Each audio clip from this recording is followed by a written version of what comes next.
Climate change affects everyone. With the European Green Deal, the EU has committed to become the world's first climate-neutral continent by 2050 and to accelerate the clean energy transition, creating growth and jobs right here in Europe. The European Green Deal is our blueprint to become the first climate-neutral continent in 2050. For some, however, this transition will require more efforts. Regions with ongoing activities in coal, peat or oil shale have communities and local economies tied up in fossil fuels and need support to transition in a way that leaves no one behind. And we have a solemn promise to leave no one behind in this transformation. We will support the regions that have a bigger and more costly change to make. One of these regions is the Midlands in Ireland. The harvesting of peat has a long history in Ireland. Generations of families have used peat to heat their homes and stoves. It's always been a part of life and tradition, but in the 20th century, peat went from domestic use to use at an industrial scale when it was used as an indigenous fuel for electricity generation, providing energy for the entire country. Irish people have relied upon the peatlands initially for turf, for firing their homes, and that would have been true for the Irish population right back to the 17th, 18th and 19th centuries.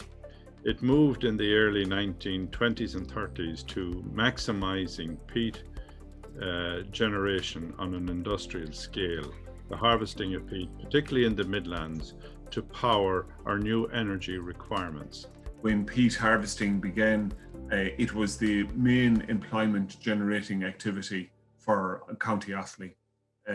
Towns, villages, communities were built around the prosperity that brought to their areas. It's been deeply ingrained within the communities of the Midlands. It's been a huge cultural part of the Midlands, and it's certainly, it's leaving a huge void for many.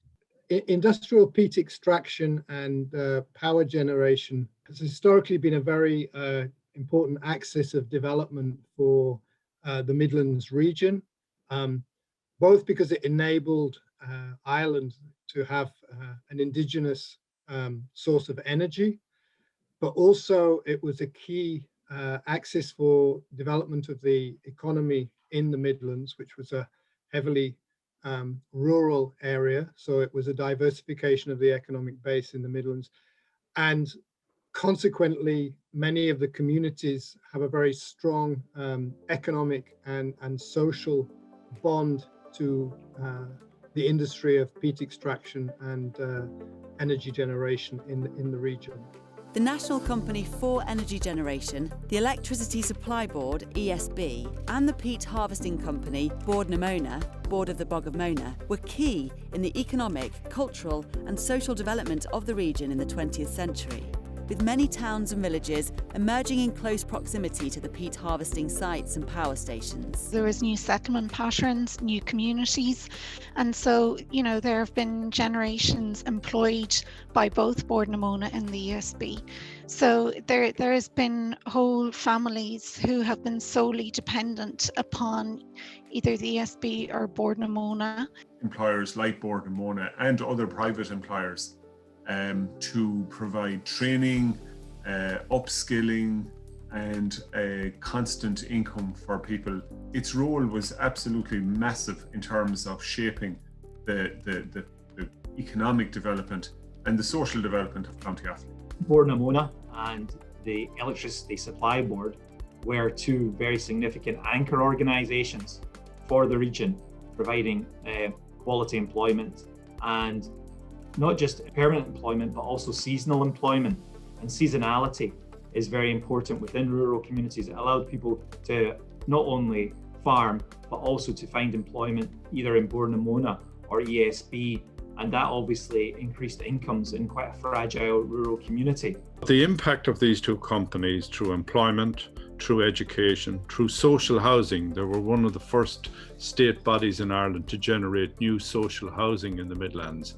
And those elements of social housing still exist in the villages and towns of the Midlands of Ireland. One can't underestimate the impact, number one, of the history, economically and socially in Ireland, their contribution to the industrialisation and modernisation of the region, and now the impact upon employment and upon a society in the Midlands of their actual closure in the last 12 months. At one point in the 1980s, the Midlands had around 7,000 people employed in the peat sector. The last 2 of the 6 power stations present during the 80s ceased operations in 2020. So I would say that we have shed about 70% of the jobs within Bord na Móna, and the remainder of those will probably be gone within a 3-year. The last closures have come last year, with 2 particular areas, Lanesborough and Shannon Bridge, which are in the Midlands of Ireland, which has now completely ceased the harvesting and generation of peat for energy purposes. This is a big impact for the region. It has a big impact on employment. It has a big impact on the whole way of life, generations of employees and families in the Midlands in both companies, but also on the wider agricultural farming community and small and medium enterprises that were built out of the business of the electricity and the peat harvesting and generation. To some extent, I think it's fair to say that the region as a whole and also the companies in the region have been somewhat caught out by the acceleration of the speed of phase out of peat, the peat industry, and that has caused problems that they weren't anticipating. I think they were anticipating the phase out of peat, but not at such a rapid rate.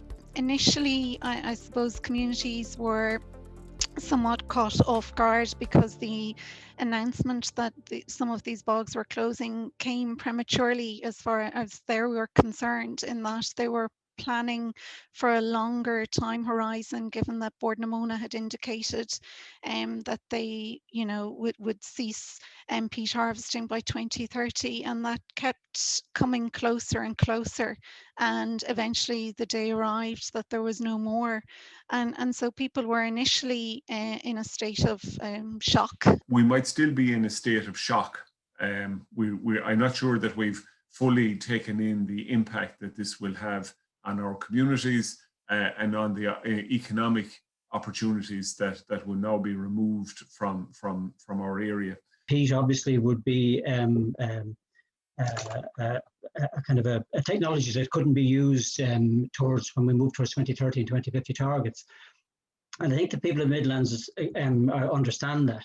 What they need, though, and what they expect is a transition from that to other industries that would fit in with the drive towards environmental sustainability. The Midlands Regional Transition Team and the Office of the Just Transition Commissioner are working hard on several fronts to support those impacted most, and are working together with the Department of Environment, Climate and Communications on finding solutions to these challenges. A lot of work has gone into developing new jobs, new industries in the Midlands that would develop the region as in a sustainable way going towards 2050. Through the Just Transition Office and through the Midlands Regional Transition Team, we've tried to change that narrative of negativity to one of positivity. And the last year of Just Transition has created new positivity in the region, new hope, and new enterprises are beginning to look at the green enterprise agenda and are starting on potential businesses in the region. Looking at some forms of renewables being introduced, some projects focus on that.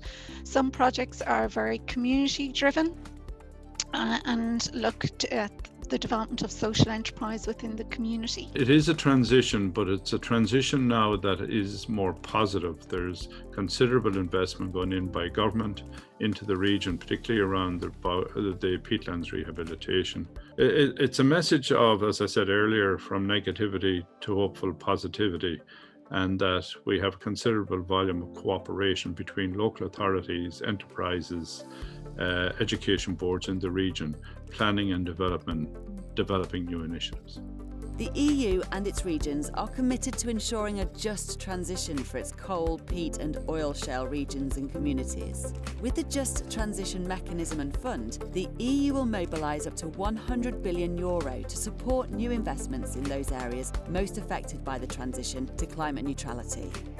The Just Transition platform continues the work of the initiative for coal regions in transition by providing an open platform for all stakeholders to exchange on common issues and good practices. The Just Transition platform is a great platform to help areas such as the Midlands to develop and to learn from other regions across Europe. So continued progress in with the platform would be very beneficial to the Midlands. The Midlands is a place by which people can enjoy a future, and that we should be able to achieve this through government support, through private sector investment, and through European community support.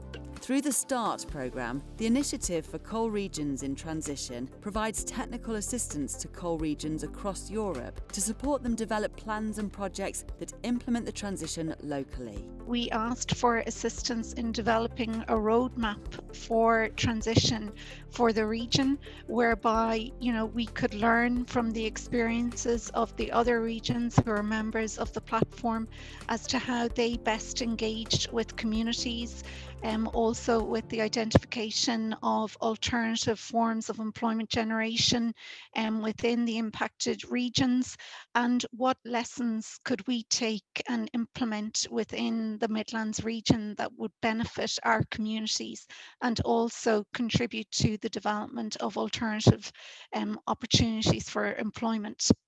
The START team came to visit us for to have a fact-finding mission. We were delighted to be asked by the Midlands Regional Transition Team to assist them in this process. And I have to emphasise, it was very much a process of co-creation. We very much worked as a team. The START team and the Midlands Regional Transition Team were very much working in collaboration for a period of 8 or 9 months to deliver quite a sophisticated and comprehensive package of technical assistance. They met each and every member of our regional transition team, and we have many regional stakeholders. So they set about planning how they could take back their learnings from their site visit and how best to position us for a pathway for transition. To facilitate a just transition, there had to be community engagement in the process of change. And so one of the key hallmarks of our technical assistance was this emphasis on engaging communities. Through the Midlands Regional Transition Team, we engaged with those communities through the intervention of the START team. And we asked the very people within those communities how they saw a future and what kind of projects could assist in a just transition for the region and for the communities most impacted. The communities actually proposed a range of projects that they wanted funded through national funding and European funding. And these were very well thought through projects that will have a significant impact on transition at the local level. Building on the project inventory for the Midlands engagement process, all of these elements were brought together in the Midlands pathway to transition. Another key element of our support was actually providing a transition pathway plan, a transition pathway framework, which conceptualized change in the Midlands across a number of stages. Bringing forward a number of projects that Sarah's mentioned to fruition and seeing can we build from those projects a new project funding arrangement that will attract more green enterprises in the region. If I had a magic wand and could say, listen, this is what I'd like to see Offaly as, I'd like to see it as a place which is continuing developing on its green focus. It's a beautiful flat county. It has beautiful biodiversity. And I'd like to see that the type of industry, the type of tourism, the type of investment that takes place in that is sympathetic to those factors. Bringing also the element in just transition of community gain. How do we establish, maintain, sustain, and create community gain that has a widespread effect upon quality of life and encouraging families to stay in the region rather than migrate from the region? It was quite evident that there were a lot of committed, capable, and innovative individuals, organisations, and communities in the Midlands. And that was a major takeaway for us. I think one of the greatest resources of the Midlands, if not the greatest resource for the Midlands, is not the peat, but it's people. And we were struck by their desire to reimagine the economy of the future, but not just their desire to reimagine, but to actually take steps towards delivering that future. With EU support and by working together in a true European spirit, coal regions across Europe can reinvent themselves and move ahead on the path towards climate neutrality for the benefit of all Europeans.